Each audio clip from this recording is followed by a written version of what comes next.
Hello and welcome to Look Great in the Inbox. Today we're going to talk about creating email campaigns which drive results. My name is Lorraine Ball and I own a company called Roundpeg. We are a digital agency and we have been running email marketing campaigns for our own company and our customers for more than 15 years. And so a lot of today's presentation is really sharing some of the things that we've learned along the way.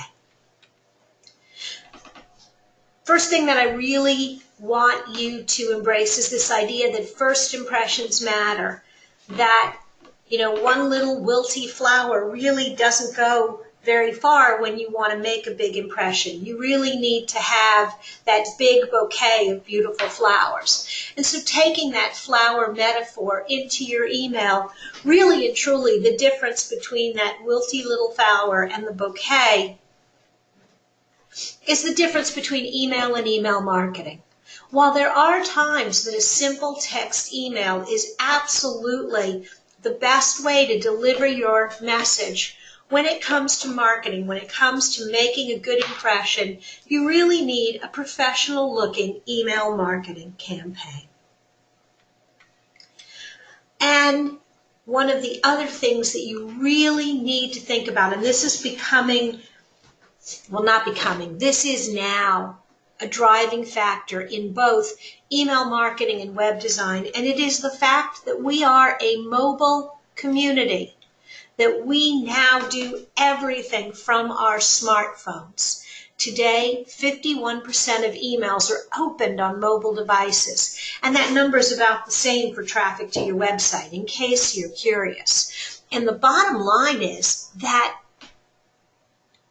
if half of your readers are opening your emails on their phones, you really need to be designing and thinking about everything in your email campaign from the perspective of how's it going to look on the phone?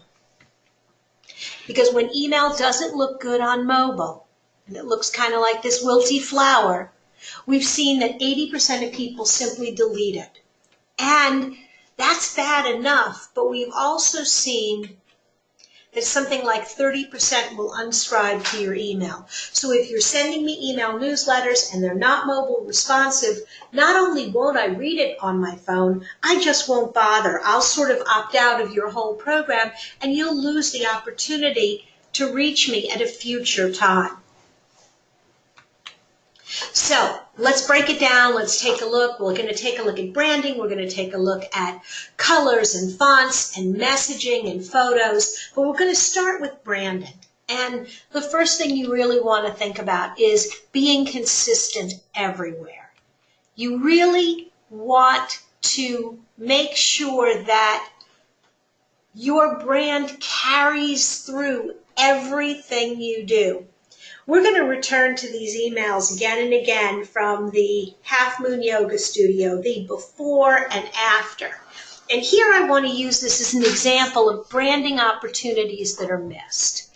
She has really nice colors. Her company colors are this purple and green. And yet, as you can see in this logo, there's this teeny, or this left-hand side version, there's this teeny little logo. And the green color is really nowhere. Instead, you've got this hideous olive, and it's very heavy, and it kind of weighs down the whole email. And here you can see when the colors are applied properly, you've got kind of this very light, fresh, and airy feel. And my guess is this is very similar to what her website looks like.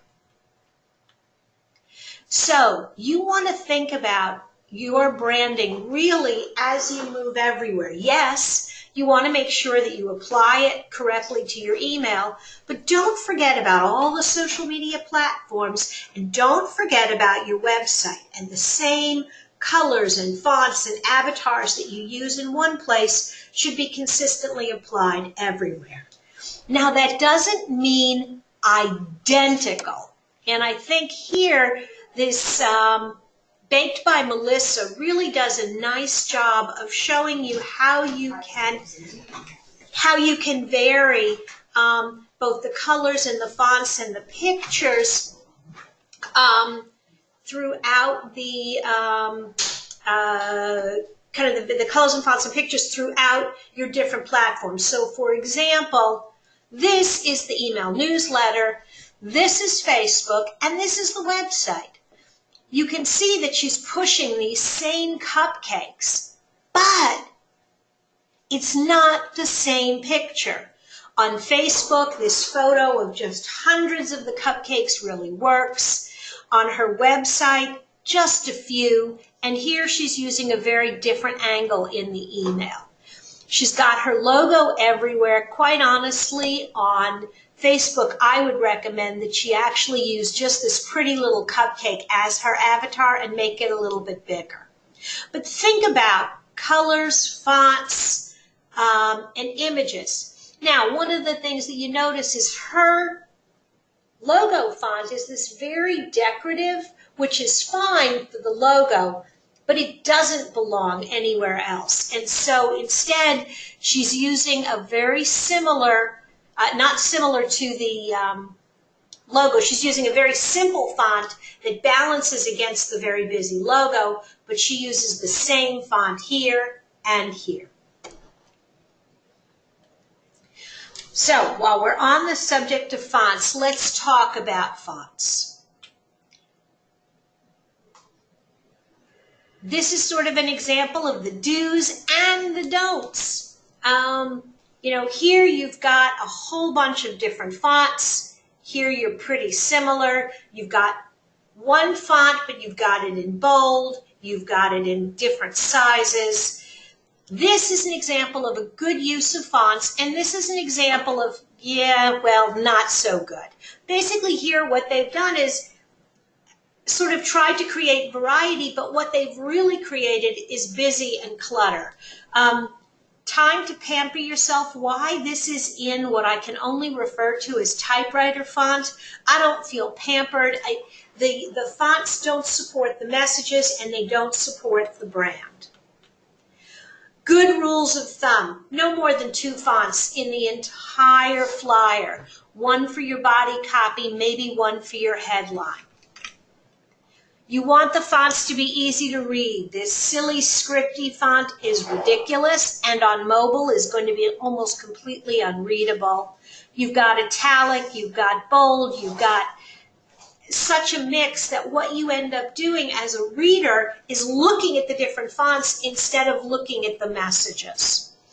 And you want to make sure that all the fonts are mobile friendly. Most email tools, whether it's Constant Contact, which is definitely the tool that we use, or any of the other variations, typically have some recommended fonts. Stay with the recommended fonts. Why? Because not only will they look good in the email, but those are the ones that are almost guaranteed to be on the computers of all the people who are receiving your email. If you pick this very obscure decorative font, it'll look good on your computer, but nobody else's.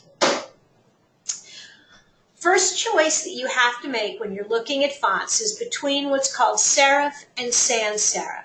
And what's the difference between a serif and a sans serif? Well, serif refers to these kind of little tails and decorative elements. If you're over about 40, you learn to read with the Dick and Jane readers with traditional serif fonts. The advantage to the serif font is that they tend to, when they're in print, pull your eye across the page. They connect words and letters, and it's actually easy to read large blocks of copy with serifs. The problem is that in the age of the internet and on mobile screens and even desktops, these serifs actually are not easy to read. They tend to get a little bit muddy, and so we've seen a design trend towards simpler sans serif fonts with more of these straight lines. So, how do you decide which is right for you? Well, when you're looking at serif and sans serif, serif fonts are actually best for printed material. If you've got a brochure that you're putting together, if there are going to be dense copy blocks, serif fonts are actually pretty easy to read. They are harder online, and popular serif fonts include Baskerville, Georgia, and Times Roman. For the web and for email marketing and small pieces of print, sans serif fonts, these simple straight line fonts like Arial, Helvetica, and Verdana work really well. Now, what if your brand, what if you're a bank or a law firm and your logo is this very heavy, very commanding, and a lot of banks and law firms tend to use serif fonts, then I would recommend using serifs in your email only for your titles. Command attention, or you can also use it in your buttons, again, to command attention. But the guts of your email, the real details, you want to make sure those are in a serif font. And you'll notice that my presentation today is all in serif font because you're reading it on screens, and it's much easier in a sans serif font. Few other font tips. I wish I could tell you that this email on the left was something we don't see anymore. I'm horrified to admit that I still get emails that look like this, and it's wrong on so many levels. First off, there's way too many colors, there are way too many fonts, there's just too much going on. So how do you move from this nightmare on the left to this really clean version on the right? Well, first, if your logo font is a simple, clean font, use your logo font or use something in the same family so that there's continuity between the image at the top and everything you read down below. You want to have white space around the font. From a design perspective, clutter, clutter, clutter is really hard because people don't know where to focus. By adding white space, by adding some, and white space doesn't have to be white. White space is any area of space. So you've got just this title here, and you've got a lot of breathing room around it. That is a good use of, that's a really good use of white space. It gives you an opportunity to rest. And use all caps sparingly. Don't overdo it because we actually have a harder time reading all caps than we do upper and lower case because we learned to read in upper and lower case. So for me, this book your trip now for select destinations, I probably would do book your trip now in all caps and then maybe underneath it for select discounted destinations or select discounted destinations, book now. But I wouldn't do all of those words because somewhere along the way I stopped reading. Buttons, always, always, always. Buttons should be strong, uppercase, 1 to 2 words. The other thing that they do here that I kind of like, I think it's fun, is they introduce this display font, this featured destinations. The only place it appears is on this one section, and so it actually pulls your eye in and you kind of focus on it and you notice it because it does stand out from everything else. I think they've used kind of this orange, which is their logo color, which is great. I like the blue around the outside. I think that's cool. I might have brought a little bit more of the blue in just somewhere else, again, to kind of create the connection back to the logo. Okay. Since I was talking about colors, let's talk more about colors. Less is more. Again, like fonts, you want to have 2 primary colors. These should be the colors in your logo with maybe one more contrasting color for that pop of interest. And anytime you are doing dense copy, like this or like this, you want to have light colors underneath the dense copy. So the gray would be fine if this font was bigger. Anytime you're going to put a color underneath text, even if it's a light color, you probably want to go one size larger. You want to be very careful about using dark colors with light fonts on any email marketing that's going to an audience that is age 40 or older. Why? Because around age 40, most of us start wearing readers or should start wearing readers because our eyes are not as flexible as they used to be. So if you send me an email on my phone and it's got text on a dark background and I can't read it without my glasses, there's a really good chance I'm going to skip over it rather than rummaging in my purse for my glasses. If you're trying to get someone's attention, make it easy for them to give it to you. Some just fun color statistics. 85% of customers, shoppers say they buy a product because of the color. The color is an influencing factor.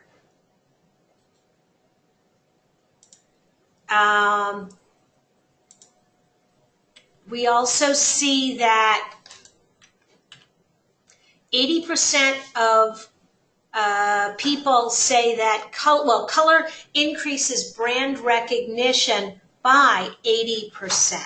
And 40% of people in the world say blue is their favorite color. So as you're making color suggestions, be sure to kind of keep this in mind. This 80% recognition factor is why consistency is so important. If you change your color everywhere you go, you're really hurting your recognition factor. And I'm not saying that everything should be blue, but there are definitely compelling reasons why blue, lots of companies gravitate to at least blue as one of the colors in their brand. Looking at colors, different colors do have different meanings. Yellow tends to communicate and tends to work well for giving things an optimistic and useful feel. It's great to get the attention of window shoppers, but too much yellow can be a bad thing. They did a study in nursing homes and they found that if they painted all the walls yellow, it actually made people feel a little nauseous. So yellow in spots, very bright yellow is great. Don't do too much yellow. Red is a great energy color. It is kind of a push-pull color because on the one hand, it increases heart rate and it creates a sense of urgency. That's why a lot of sale signs are always red. But the thing that you have to keep in mind is stop signs are also red. And so red is not my favorite color for a button. I've seen a lot of people that use it. But the problem with red is because it has that sense of urgency, but it also has that danger. You get a little bit of a push-pull on the red. And so I tend to gravitate more towards orange or purple calls to action. Blue tends to be associated with banks and businesses. It communicates high levels of trust and security. People feel safe around blue things. That's why policemen wear blue uniforms. I mean, it is that color just communicates this idea that you can trust us. Green typically tends to be associated with both wealth and relaxation, and it is actually one of the easiest colors for your eyes to process. So people tend to see it quickly, and particularly these lighter yellow-green colors work really well on the internet. Orange is a little bit aggressive, and it's great for calls to action and buy now, subscribe now, sell this, try this, when you're really trying to command people's attention. Black tends to work really well in luxury product marketing. It communicates a very sleek and powerful and professional feel. I love black and white images on high-end websites. When you're selling products that come in several colors, it actually works really well because people can imagine whichever color they're looking for. So we do a website for a high-end flooring company. We typically do their images in black and white so people can imagine their furniture in the room. When you're using black and white images, however, you have to think carefully about the color of the call to action button. If you lay orange on top of black and white, it can look a little bit Halloween-y, and you want to avoid that. Pink tends to be very romantic and feminine, and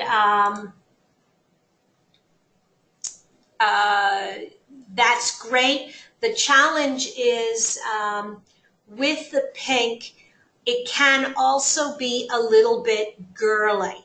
So you kind of have a line there. Bright and bold and strong pinks are empowering colors. Lighter pinks tend to be more for younger women. Light shades of purple tend to be very soothing and calm. And darker shades of purple actually are a power color for women.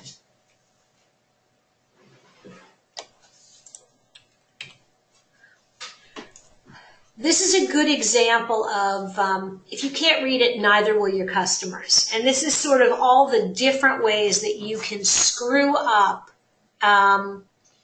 buttons and text. And so some really just quick reminders. You want to avoid extreme color combinations.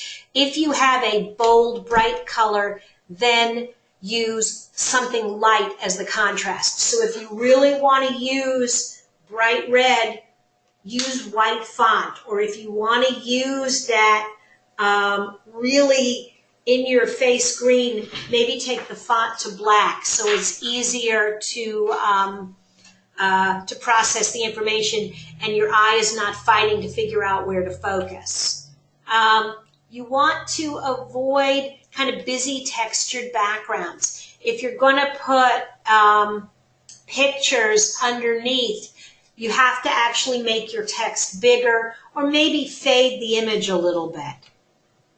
You want to avoid too many colors. You want to, you don't want to do things like putting light background and light text or dark and dark together. And, you know, there's some combinations that are just hard to read. So opt for colors that have good contrast. And you'll notice that a lot of these are white. I tend to really like white text on darker backgrounds. Here, I probably would go a little bit bolder, and I like black on a lot of light colors, or dark navy, or dark green. When you're trying to pick colors, and you're not sure what color exactly you should go with, there are a lot of tools that you can use. Mac computers come with something called the digital color meter, and you can just kind of put the image there and eyedrop it. Or you can upload your picture to a site called the ColorCop, where you can download colorcop.net download. And so you can basically add any picture. You can check on any logo, color, or font just by eyedropping.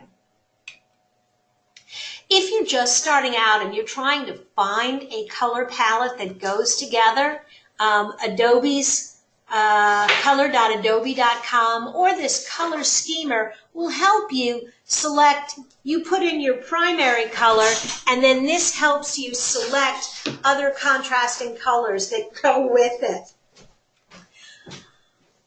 As you're putting information on your layout beyond color, just some general things to keep in mind. Organize your information. It means that you have to pick a favorite child. You have to decide what comes first. You can't fool yourself and think, well, there's this and everything's equal. It's not. Something is going to give. So lay information out as in a single column and let people move through, and then think buttons, not links. Why? Because on a mobile device, again, these tiny little hyperlinks, it's hard to hit with your thumb. It's much easier to see the button and click on the button. You're more likely to get the interaction.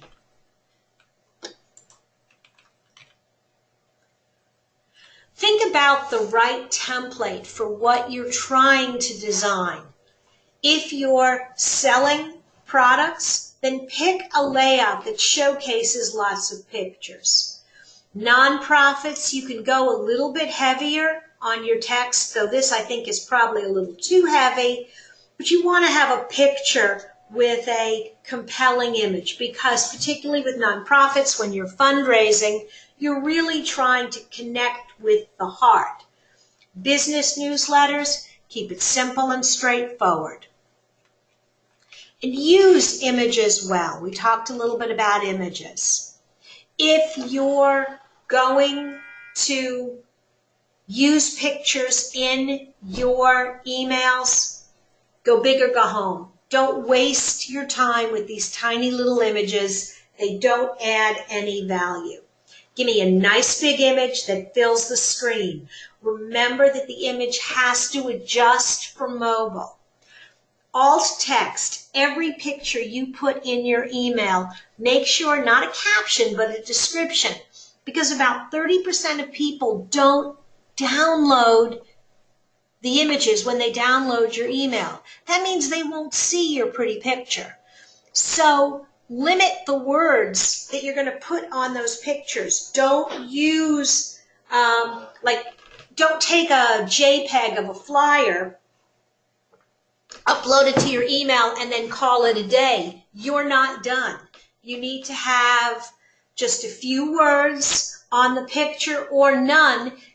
Use your email for the text, pictures just to kind of reinforce what you're doing, and make sure the images are relevant.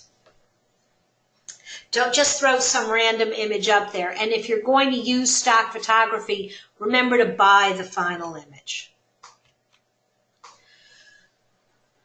We know that 82% of people will pay more attention to emails if there are pictures. But if you want to have the highest number of clicks, you want to have 3 or fewer images.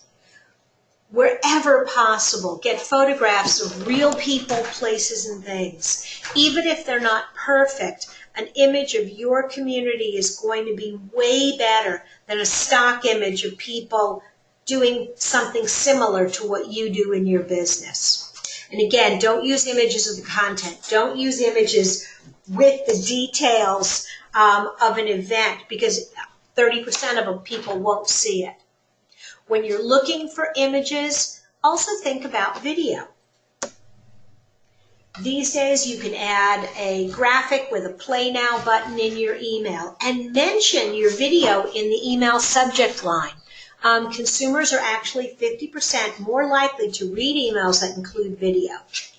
If you're putting a video in an email, keep it under 90 seconds. But it's a great way to share demos and testimonials and promotions. And choose the right size. Typically, a header works really well at 600 by 200 pixels. And for the body, an image used in the body, 600 wide and however high you need to go. Make sure you avoid copyright issues. Just because an image is on the internet, it does not mean you have the rights to use it. While this is less risky in emails than it is in on your website, really it's a good habit to avoid grabbing any image that you're not sure if you have the rights to use. Use your own photos or use stock photography. There are lots of websites where you can get free stock photo images, or if you're looking for something a little bit more unique, you can use a subscription to Getty or iStock. And images might cost you $30 or $40, but if it's an image that you're going to use over and over again in your business, it's worth the investment. Using a tool like Constant Contact or MailChimp or any of these, you typically can upload images. Constant Contact I really like. They've got a great stock photography library. A lot of the images are free or available for as little as $5.